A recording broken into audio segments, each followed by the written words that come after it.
ಮುಖವನ್ನೇ ಗಮನಿಸುತ್ತಾ ಇದ್ದೆ. ಒಂದೊಮ್ಮೆಗೆ ಕಿರುನಗು, ಮತ್ತೊಮ್ಮೆ ಗಂಭೀರವದನ, ಇನ್ನೊಮ್ಮೆ ನಮ್ಮ ನಂದನ ವನದ ಕಡೆಗೆ ಕಿರುನೋಟ. ಸ್ವಾಮಿ, ಯಾಕೋ ಏನೋ ಕುಳಿತಲ್ಲಿಯೇ ಅನುಮಾನವಂತು. ನೇರವಾಗಿ ಎದ್ದು ನಿಮ್ಮ ಬಳಿಗೆ ಬಂದೆ. ನಿಮ್ಮ ನಗುವಿನ ಬಗೆಯನ್ನು ಹೇಳುವಿರಾ?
ಓಡೋಡಿಕೊಂಡು ಒಂದು ಪ್ರಶ್ನೆಯನ್ನು ಮುಂದಿಕ್ಕಿದೆ. ಆವ ನಾರಿಯ ಮೇಲೆ ಮನವಾಯಿತು.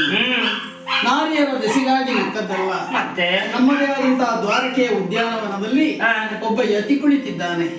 ಯಾರು ಸ್ವಾಮಿ ಅದು? ಅವನೇ ಅರ್ಜುನ.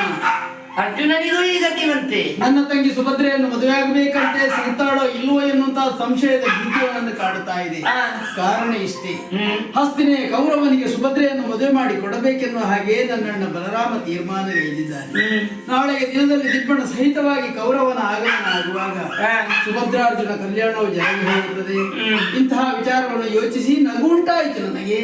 ಹೌದೇ ಸ್ವಾಮಿ?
ಒಂದು ಕಾಲದಲ್ಲಿ ಲೋಕ ಕಂಟಕನಾಗಿ ಮೆರೆದಂತಹ ಮುರಾಸುರನೆಂಬ ದಾನವನನ್ನು ಕೊಂದು ನರಾಂತಕನೆಂಬ ಹೆಸರನ್ನು ಹೊತ್ತವರು ಲೋಕದ ಏಳಿಗೆಗಾಗಿ ಭಕ್ತರನ್ನು ರಕ್ಷಿಸುವುದಕ್ಕಾಗಿ ಯುಗಾಂತರಗಳಲ್ಲಿ ಅವತಾರವನ್ನು ಎತ್ತಿದವರು ತಾವು.